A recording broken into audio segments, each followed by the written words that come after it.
sort of led it to me. I grew up pretty much in the city of New Orleans, and you know, I had enough background in the hills of Tennessee, and I spent a lot of time there. But I got to thinking about my growing up down there, and the boys that my friends, they were missing out on life. And they grew up in New Orleans, and that's a fun place. It's a good place. There's nothing wrong with that. But you know, the experiences in the outdoors up there are just something that they're not going to ever have. And so that's what made me start really thinking, well, maybe this is what I ought to do. You know, it was in the back of my mind. And that sort of sealed it for me. We took a long walk. We went over the branches. We went over to the Obi River, which the guys are probably there about now, going to the Rock House. And just beautiful, beautiful stream. At that time, it was not as beautiful because there was a little pollution in it, quite a bit actually, from the mining. So it's going to straighten it up. But anyway, that planted the seed for me, and so so I started camp. I'm not sure, a little bit after that. Let me think. Now, Julia, there's something I was going to say. Miss Patsy, I need to talk about that. Anyway, I started camp. I was probably too young to do it. I was 24, 25.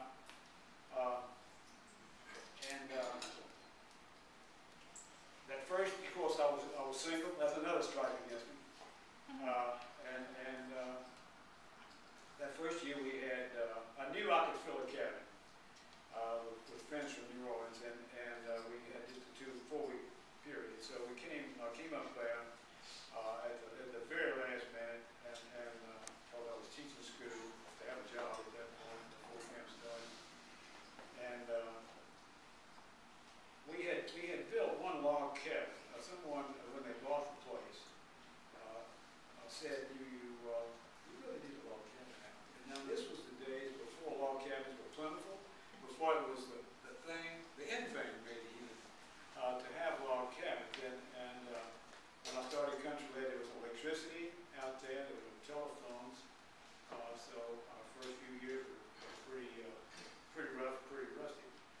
But anyway, we now have all log cabins. People are getting out of that, and I'm really rambling, I'm sure, but if I come back to some subject, remind me where I should be or something. But it ended up to be the neatest thing, because all our cabins, the boys lived in log cabins. People, you see, the roads were bad in those days, with no electricity at all. People were looking for an out, and they were moving out of these log houses when we were moving in. It wasn't planned to have log cabins, it just worked out. And many people have come to me in those years that say, if you will take this cabin, this is Grandpa so-and-so's cabin, and it's a special place to us. And so occasionally people will come up and say, sure, we will be glad to. And they know if you put a roof on them, they will last a long, long time, forever. And so all our buildings, and it's really a neat thing. I think it's unusual. It's very attractive, I feel. It's rustic, it's rough. There are no windows, no doors. But the log cabins are there. The logs are complete. I was blessed to have a man the first year. I don't know if some of you will remember Thurman Tench, who was a backwoods carpenter that had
especially the one with the slide.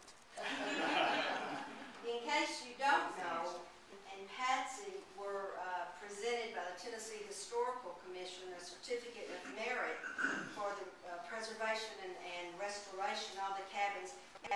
We do have some pictures of them on the wall right over there, and you'll want to take a look at them. And It's interesting to think. oh, they're it wasn't fabulous. intended. That's one of the most beautiful spots in the whole world, I I think decided. it is And the I- most beautiful spot. It is.